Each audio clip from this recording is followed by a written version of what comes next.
Greetings everyone, Steve Angel here with Traditional Outdoors, and today we're going to spend a little bit of time talking about Garmin BaseCamp and how you can use that tool for scouting and hunting, and how you can copy waypoints and routes and tracks from Caltopo, Google Earth, and other software to your GPS, and from your GPS back into some of those other tools and resources.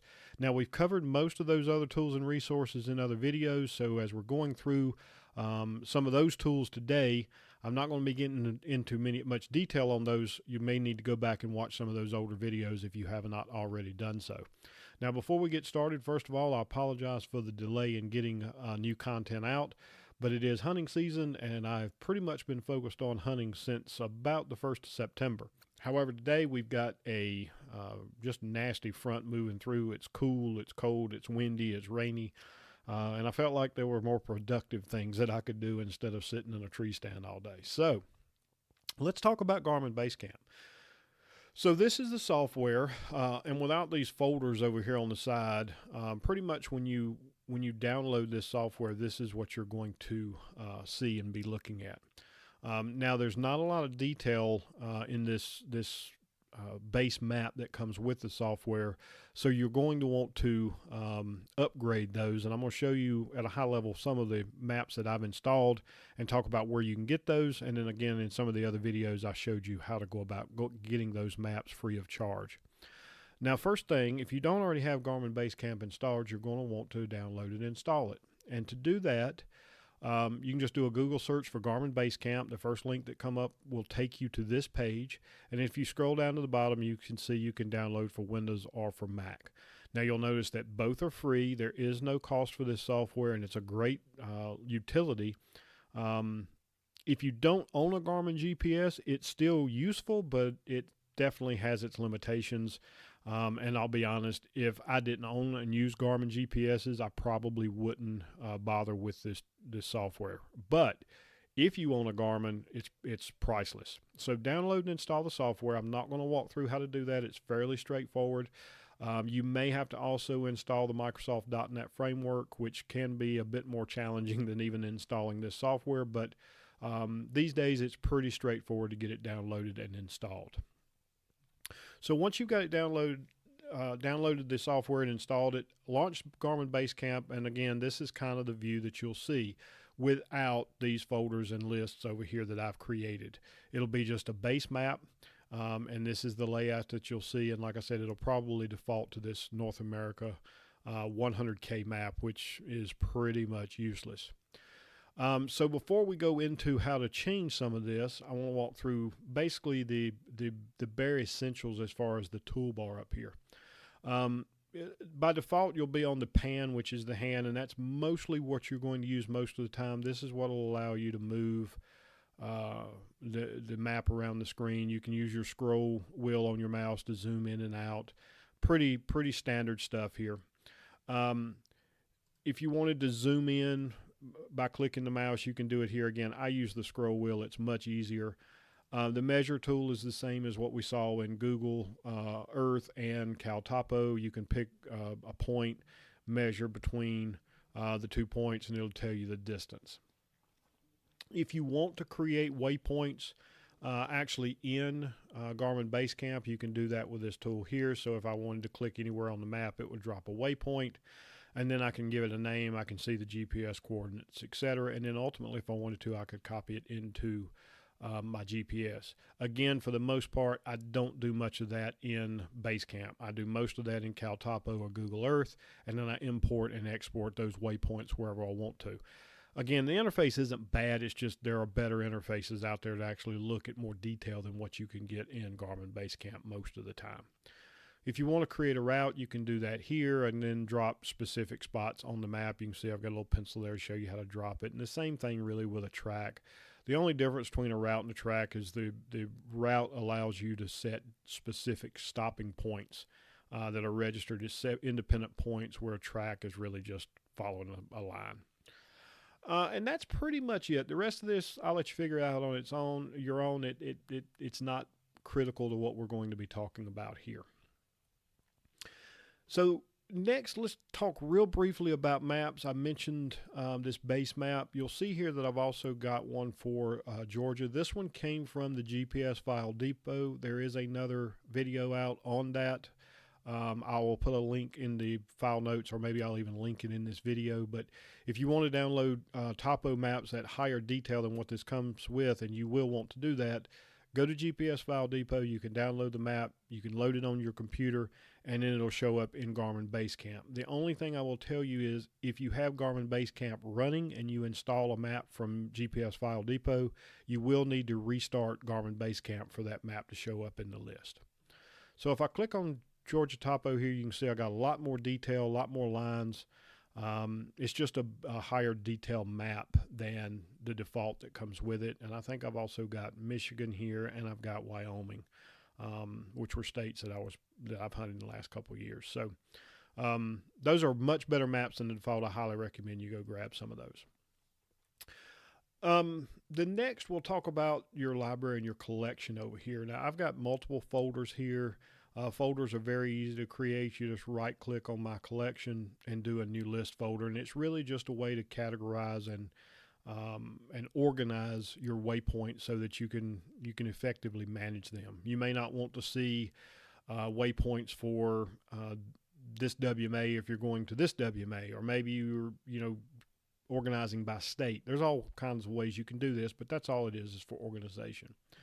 And then if you expand, you can also see what I've done here is I've set up some different folders for specific tracks within this WMA. And then underneath those folders, you'll see you've got a file here. Now that's a list file. You can create multiple list files like you see here, but this is where you'll actually store your waypoints and your routes once you import them from another piece of software or from your GPS into Garmin BaseCamp. If you create an empty folder, you don't have to create a list. When you import an object into here, it'll automatically create one. I'm going to show you that in just a minute. Or you can create and manage the list yourself. Again, it's your choice, and I'll try to go through this and show you how to do it both ways. If you own a Garmin GPS, when you connect it to the computer, it will show up under devices, which you can see my Montana 650 here is now listed as a device.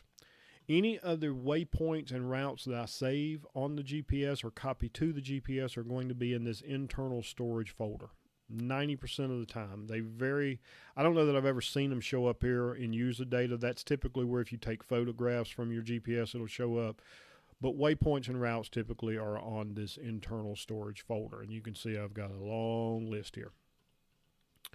One thing to note, you'll see this North America map that I have that was default here is also on this Garmin, but I also have the Onyx map chip in this GPS. Now the good thing is when I connect this GPS up to my computer and it shows up in BaseCamp, I can also choose that map as my map for Garmin BaseCamp. So now I'm using the Onyx chip while the GPS is connected to this computer, so I get a lot more detail, and I can even scroll in and I can see property owners, which if you're looking for places to hunt, that can come in real handy because then you can potentially track down the owner and maybe you're looking for permission.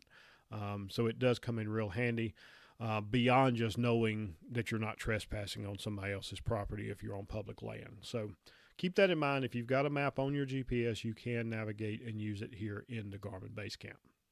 Okay. So let's do the easy one first, and let's say I want to copy a waypoint, and I saved this one here earlier. I'm going to delete this. Now I just deleted a waypoint from BaseCamp, so it's no longer in Garmin BaseCamp. It's still on my GPS. So let's say I saved a waypoint, which I did last night when I was leaving a stand location that I'd chosen.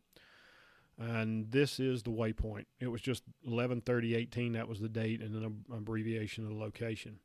Now, this is on my GPS. If I want to save it to Garmin BaseCamp, there's a couple ways I can do it. I can right-click and I can click Copy. And then I can come up here, find my folder and my list, right-click on the list, and I can do Paste. Now, that's one way I can do it. Very simple to do. So now that waypoint shows up in Garmin BaseCamp. I'll delete that and I'll show you the second way. I can also come in here, find that waypoint, and I can drag it and I can drop it, and you'll see it copying. And now that waypoint has been copied here, and now it shows up again. So that's how I can move from my GPS to my Garmin BaseCamp library. So if you're wanting to keep your GPS fairly clean, go out for a scouting trip, come back, copy all these waypoints over, and then delete them from your GPS, you can do that. And you'll always have a copy here in Garmin BaseCamp. Now, here's the one that a lot of people have been asking me about, and that is, let's say I'm in Cal Topo, and I create waypoints and routes, and I want to get those from Cal Topo into my GPS. So I'm using my demo map here that we talked about in some of the other videos, and I went out and found this little saddle that, let's say I want to go and I want to check out this saddle and these, this ridge coming up to it and so forth, and look for sign. And I've also come in and found a road. Now I've got a road here with a little access road. Now once I get to the end of that access road, I want to pre-program a route so I can take the path of least resistance, or what I hope is the path of least resistance, to that saddle. So I've come in here and I've created this route using the add object, add line. Again, these are all covered in other videos, so if you haven't watched them, go back and check those out. And I've created this route that'll take me to that saddle. So now I want to get those into my GPS. So the first thing I do is I come up here to export, and I always use a KML file. The other ones will work, but a KML file is just a generic format that I can use in any of these tools. So that's the reason I always default to KML. So I'm going to download the KML file, and now you can see that I can come in here and I can select all of these objects. Now I've only got 3 on here, but let's say I had 50. If I didn't want them all, I can then come in and select the ones I want. So I want the saddle, and I want the route to the saddle. I don't want this Rich Mountain WMA boundary, which is off the screen here. So I'm going to click export, and it just downloaded this demo KML file. Now I'm going to come in here and I'm going to do show in folder. Now a couple of things here. I want to know where it saved it, so I want to know this path to where it saved that file to, and then I want to find that file, and it's demo. Where did you go? Let's do that again, show in folder. There it is. So there's demo map. Now I'm going to rename this to saddle and route. So now I've saved that, and now I know where my path is, so I know where to find it. And now I'm going to go back to Garmin BaseCamp.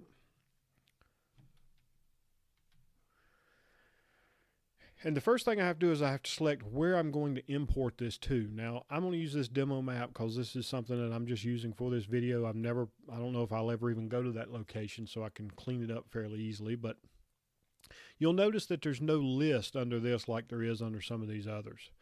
That's okay. I don't need to create one. I could if I wanted to. I could create a new list and then I could import into that. But it will create that first list for you. So now I'm going to come up here and I'm going to do File, and I'm going to import, and you'll see that it says into demo map. If I chose another one, it would say import into the Wilson Shoals WMA. But I want to put it into the demo map so it's easy for you to keep track of where you're at. Now, because I've been playing around with these demos, it already has this location saved, but this is the location that I looked at, so I know that that export is here. So I'm just going to do S and go down and find saddle route, and I'm going to do open.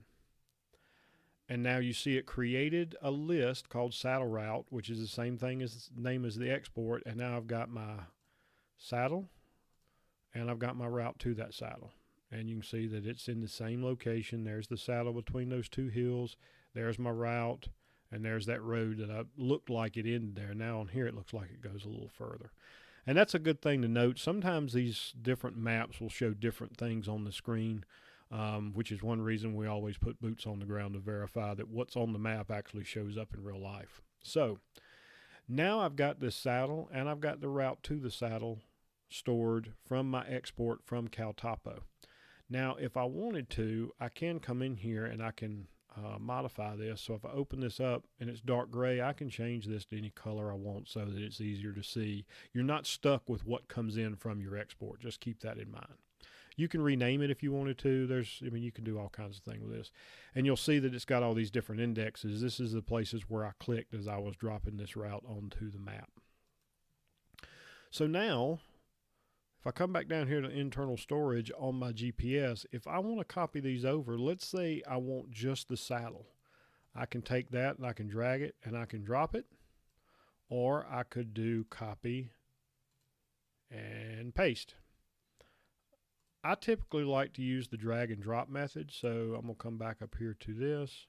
I'm going to drag this up and I'm going to drop it. And the main reason is now you can see the yellow symbol where it says it's copying it, and when it finishes it'll turn into a green check mark. So now if I come over here and click on this and scroll down, and it's a blue flag, so it'll show up in this blue flag list. And I should see saddle-01. And you'll notice if I click on it, it shows up on the map and it highlights it so you know you found the right one. If I want to delete it, just delete it. So that's pretty much it. It's actually pretty straightforward, not too hard to do. There's a lot more things you can do with this, but this gives you a general idea.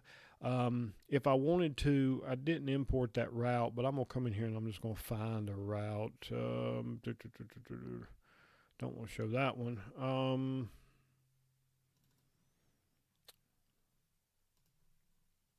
A lot of stuff on the screen here, but this yellow here, what you're seeing here is actual routes that are stored in my GPS, or tracks where I've actually walked. But this yellow is the track that I've saved. Now, if I wanted to, I could park my truck here and I can get out and I can actually follow that route in the dark and pretty much put me exactly where I want to be here at the end of this route. So that's a route that was created in CalTopo and imported into BaseCamp and then onto my GPS. So it just gives you an idea of what those look like. So that's pretty much it. I'm going to end the video with that. I hope this proves helpful. If you have any questions, just leave them in the comments below and I'll do my best to answer. Until then, happy hunting, everyone. Take care.